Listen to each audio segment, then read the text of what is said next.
سال 2005 کا ایک پرسکون گاؤں۔ شام کا وقت تھا۔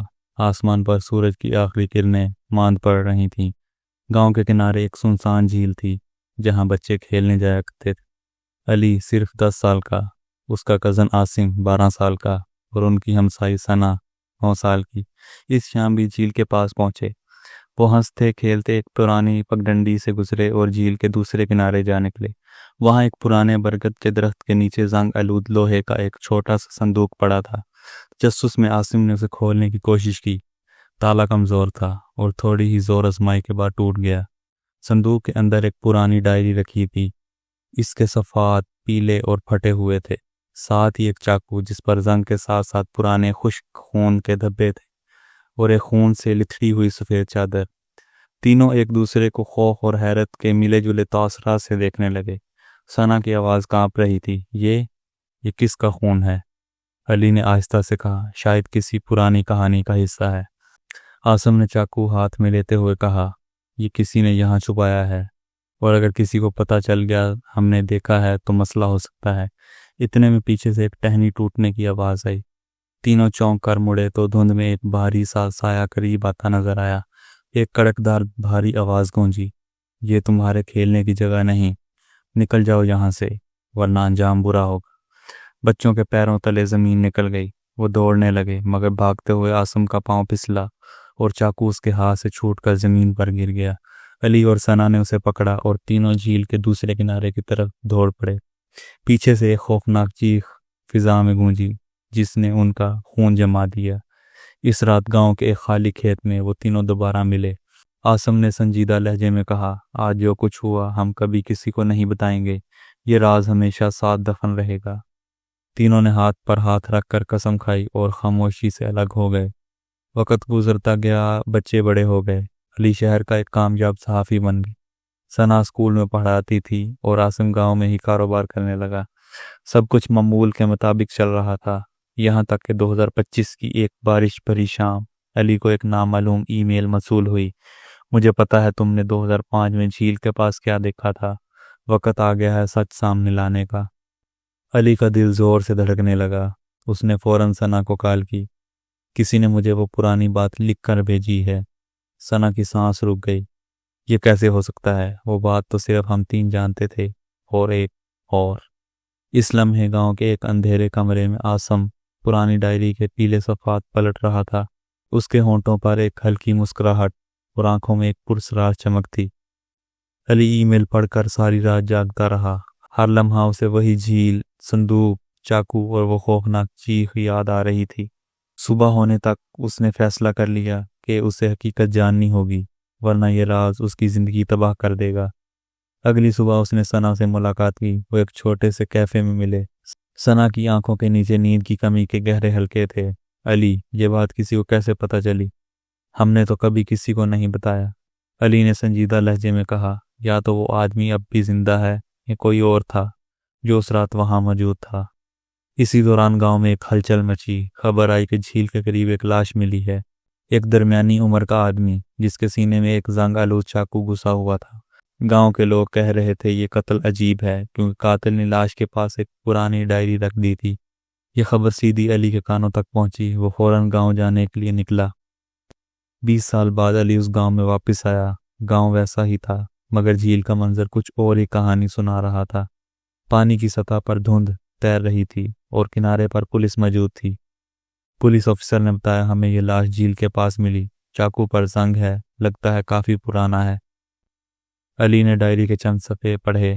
جس رات میں نے سب کچھ چھپایا 3 بچے مجھے دیکھ رہے تھے۔ علی کا دل دھڑکنا بند سا ہو گیا۔ یہ الفاظ سیدھے اس رات کی طرف اشارہ کر رہے تھے۔ علی نے عاصم کو ڈھونڈا۔ وہ گاؤں کے ایک کونے میں اپنے اسٹور میں بیٹھا تھا۔ علی نے سیدھا سوال کیا، عاصم، یہ سب کیا ہو رہا ہے؟ یہ قتل، یہ ڈائری، تم کچھ جانتے ہو؟ عاصم نے ہلکی مسکراہٹ کے ساتھ کہا، کچھ راز ایسے ہوتے ہیں جو وقت آنے پر خود ہی باہر آ جاتے ہیں، ہمیں کچھ کرنے کی ضرورت نہیں پڑتی۔ علی کو اس کے لہجے میں عجیب سا اطمینان محسوس ہوا، جیسے وہ پہلے سے جانتا تھا کہ یہ سب ہونے والا ہے۔ رات کو علی کو ایک اور ای میل آئی، یہ تو صرف شروعات ہے، اگلی لاش تمہیں ملے گی اور تمہارے لیے ہوگی۔ علی نے ای میل کا سورس ٹریس کرنے کی کوشش کی، مگر پتہ چلا کہ یہ گاؤں کے اندر سے بھیجی گئی ہے اور بھیجنے والا کوئی ایسا شخص ہے جو ان تینوں کے بچپن کے راز کو اندر باہر سے جانتا ہے۔ اسی رات ثنا کو اسکول سے گھر جاتے ہوئے کوئی تعاقب کرتا ہے۔ وہ تیز قدموں سے چلتی ہے، لیکن پیچھے سے ایک سایہ اسے قریب آتا ہے۔ اچانک ایک کاغذ اس کے قدموں کے پاس گرتا ہے۔ اس پر صرف یہ لکھا تھا، اگلی باری تمہاری ہے۔ ثنا نے وہ کاغذ اٹھایا اور فوراً گھر کے اندر چلی گئی۔ وہ پوری رات خوف میں جاگتی رہی۔ اگلی صبح علی کو فون کر کے سب بتایا۔ علی نے سنجیدگی سے کہا، یہ شخص ہمیں ایک ایک کر کے ڈرانا چاہتا ہے اور ہو سکتا ہے اگلا قدم قتل ہو۔ 2 دن بعد گاؤں میں پھر ایک ہنگامہ مچ گیا۔ جھیل کے قریب ایک اور لاش ملی۔ اس بار ایک نوجوان استاد جو اسکول میں پڑھاتا تھا اور ثنا کا قریبی ساتھی بھی تھا۔ لاش کے پاس پھر ایک کاغذ تھا۔ یہ اس کا قصور تھا کہ یہ تمہارے قریب تھا۔ ثنا یہ پڑھ کر کانپ گئی۔ اس کا مطلب تھا کہ قاتل نہ صرف ان کے بچپن کے راز سے واقف ہے، بلکہ وہ یہ بھی دیکھ رہا تھا کہ آج کل ان کی زندگی میں کون ہے۔ پولیس نے تفتیش کی، مگر کوئی ثبوت نہیں ملا۔ قتل کا ہتھیار اس بار بھی پرانا، زنگ آلود اور جھیل کے پاس دفن ملا، بالکل ویسا ہی جیسا 20 سال پہلے صندوق میں تھا۔ علی کو شک ہونے لگا، یہ قاتل وہی چاقو استعمال کر رہا ہے جو اس رات عاصم کے ہاتھ سے گرا تھا۔ علی نے ایک رات چپکے سے عاصم کے گھر کی تلاشی لی۔ ایک پرانے صندوق میں اسے کئی فوٹوز ملے، پرانے گاؤں کی، جھیل کی اور ان تینوں کے بچپن کی تصویریں۔ ایک تصویر میں وہ تینوں جھیل کے پاس کھڑے تھے اور پیچھے دھند میں ایک دھندلا سا سایہ نظر آ رہا تھا۔ عاصم نے علی کو کمرے میں دیکھ لیا۔ کیا ڈھونڈ رہے ہو علی؟ اس نے مسکرا کر کہا۔ علی نے سخت لہجے میں جواب دیا، سچ۔ عاصم نے آہستہ کہا، سچ ہمیشہ آسان نہیں ہوتا، کبھی کبھی وہ تمہارے اپنے ہی خون میں چھپا ہوتا ہے۔ اگلے دن علی کو ایک پیکٹ موصول ہوا۔ اس میں وہی خون سے لتھڑی ہوئی پرانی سفید چادر تھی جو انہوں نے بچپن میں صندوق سے نکالی تھی۔ ساتھ ایک پرچی تھی، وقت ختم ہو رہا ہے، اگلی بار تمہاری ہے علی۔ رات کو علی گھر کے باہر کھڑا تھا کہ اسے محسوس ہوا کوئی اس کی طرف آ رہا ہے۔ اندھیرے میں ایک شخص کی جھلک ملی، مگر اس کے چہرے پہ ماسک تھا۔ اس نے بس ایک جملہ کہا، تمہیں وہ سب یاد ہے نا؟ وہ چیخ، وہ خون اور وہ چاقو۔ پھر وہ دھند میں غائب ہو گیا۔ علی سمجھ گیا یہ کھیل اب سیدھا اس کی جان تک آنے والا ہے۔ قتل اور دھمکیوں کے بعد علی نے فیصلہ کیا کہ اس کو راز حل کرنے کے لیے اسے واپس اسی رات جانا ہوگا۔ 2005 کی وہ رات جب سب کچھ شروع ہوا تھا۔ علی نے گاؤں کے ایک بوڑھے شخص چچا رحمت سے ملاقات کی، جو اس وقت جھیل کے قریبی علاقے میں رہتا تھا۔ چچا رحمت نے کہا، بیٹا، اس رات تم تینوں کے علاوہ ایک اور شخص بھی تھا جسے سب لوگ بھول گئے۔ اس کا نام تھا کریم۔ وہ گاؤں میں نہیں آیا تھا، خاموش، عجیب سا۔ لوگ کہتے تھے کہ وہ شہر سے بھاگ کر آیا ہے کیونکہ اس پر ایک عورت کے قتل کا الزام تھا۔ علی نے کانپتے ہوئے پوچھا، کریم کہاں ہے اب؟ چچا رحمت نے آہستہ سے کہا، اس رات کے بعد کبھی نہیں دیکھا گیا۔ کچھ لوگ کہتے ہیں وہ مر گیا، کچھ کہتے ہیں وہ یہاں سے دور چلا گیا، مگر ایک بات طے ہے، اس کا سایہ آج بھی جھیل کے پاس بھٹکتا ہے۔ اسی رات ثنا اسکول سے گھر جا رہی تھی جب اچانک ایک موٹر سائیکل اس کے قریب آ کر رکی۔ سوار نے ہیلمٹ پہنا ہوا تھا اور ہاتھ میں ایک پرانا چاقو تھا۔ اس نے صرف اتنا کہا، جو دیکھا تھا وہ بھول جاؤ۔ پھر اس نے ثنا کے کندھے پر ہلکی سی کٹ لگا کر اسے دھکیل دیا اور اندھیرے میں غائب ہو گیا۔ ثنا زخمی تو معمولی ہوئی، لیکن اس کے دل میں خوف مزید بڑھ گیا۔ اگلے دن علی نے عاصم کو یہ سب بتایا، مگر عاصم کا رد عمل عجیب تھا۔ شاید ثنا نے جو دیکھا تھا وہ حقیقت نہیں، شاید وہ صرف ڈر کا کھیل ہے۔ علی نے غصے سے کہا، یہ کھیل نہیں، یہ ہماری زندگی کا سوال ہے۔ عاصم خاموش ہو گیا، مگر اس کی آنکھوں میں ایک عجیب سا سکون تھا، جیسے وہ پہلے سے سب جانتا ہو۔ علی نے پولیس سے درخواست کی کہ وہ جھیل کے پاس دوبارہ کھدائی کریں۔ کھدائی کے دوران ایک پرانا لوہے کا صندوق ملا، بالکل ویسا ہی جیسا انہوں نے بچپن میں دیکھا تھا۔ اس بار صندوق میں ایک نئی چیز تھی، ایک تازہ تصویر۔ اس تصویر میں علی، عاصم اور ثنا کھڑے تھے موجودہ وقت میں، اور تصویر جھیل کے بالکل پاس کی تھی۔ علی کو احساس ہوا کہ قاتل ان کی ایک ایک حرکت پر نظر رکھ رہا ہے، اور وہ صرف پرانے راز کھولنے نہیں آیا بلکہ ایک نیا کھیل کھیل رہا ہے۔ اس نے تصویر کے پیچھے لکھا تھا، پہلے تم نے مجھے دیکھا، اب میں تمہیں آخری بار دیکھوں گا۔ علی نے تصویر اور صندوق پولیس کے حوالے کیا، لیکن اندرونی طور پر وہ جانتا تھا کہ اس راز کو پولیس حل نہیں کر پائے گی۔ یہ ایک ایسا کھیل تھا جس میں قاتل ہر قدم پر ان سے 2 قدم آگے تھا۔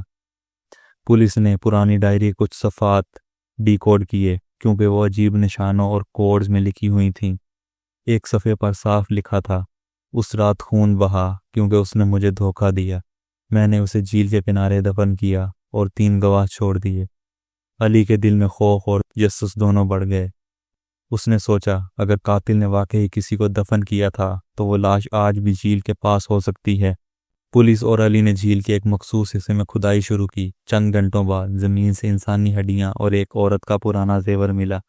ثنا نے زیور دیکھتے ہی پہچان لیا، یہ تو ہمارے پرانے استاد کی بیوی کا ہے جو اچانک غائب ہو گئی تھی۔ یہ سن کر علی کو یاد آیا، بچپن میں اس عورت کا شوہر اکثر جھیل کے پاس آتا تھا اور کریم کے ساتھ بیٹھ کر لمبی باتیں کرتا تھا۔ اسی رات عاصم نے علی کو اپنے گھر بلایا۔ دروازہ بند کر کے اس نے دھیرے سے کہا، میں تمہیں سچ بتا دیتا ہوں۔ علی نے سنجیدہ ہو کر کہا، بول۔ عاصم نے کہا، اس رات جب وہ آدمی چیخا تھا میں نے اس پر چاقو سے وار کیا مگر وہ مرا نہیں، کسی اور نے آخری وار کیا۔ علی سکتے میں رہ گیا، کسی اور نے؟ کون؟ عاصم نے جواب دینے کی بجائے ایک لفافہ علی کے ہاتھ میں دیا۔ لفافے میں ایک تصویر تھی، کریم کی موجودہ وقت کی۔ وہ زندہ تھا اور گاؤں کے قریب ہی رہ رہا تھا۔ اسی دوران علی کو فون پر ایک ویڈیو موصول ہوئی۔ ویڈیو میں ثنا ایک کرسی پر بندھی ہوئی تھی اور پیچھے ایک آواز گونج رہی تھی، یہ کھیل ختم ہونے والا ہے، آ جاؤ جھیل کے پاس اکیلے۔ علی نے عاصم کی طرف دیکھا، یہ جال ہے۔ عاصم نے سرد لہجے میں کہا، نہیں، یہ انجام ہے۔ بارش تھم چکی تھی اور لیکن زمین پر گرے ہوئے پانی کے گھڑے اب بھی آسمان کا دھندلا عکس دکھا رہے تھے۔ کامران، آصف اور عدیل ہانپتے ہوئے اس کھنڈر کے اندر کھڑے تھے جہاں وہ خفیہ کمرہ ملا تھا۔ کمرے کی ایک دیوار کے پیچھے وہ لاش پڑی تھی جس کا ذکر پرانے اخبار میں تھا۔ عدیل کی آنکھوں میں آنسو تھے، وہ لڑکھڑاتی آواز میں بولا، یہ تو ندیم بھائی ہیں، میرا خالو، جو 20 سال پہلے غائب ہو گئے تھے۔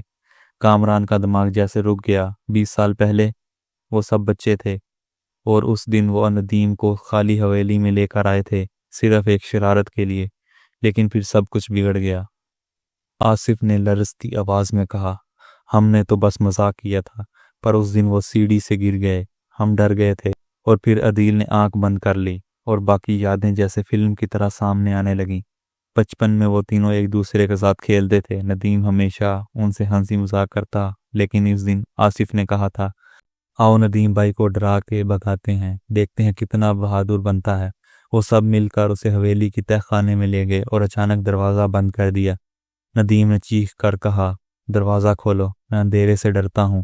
پھر اچانک ایک دھماکے جیسی آواز آئی اور نیچے سے کراہنے کی آوازیں۔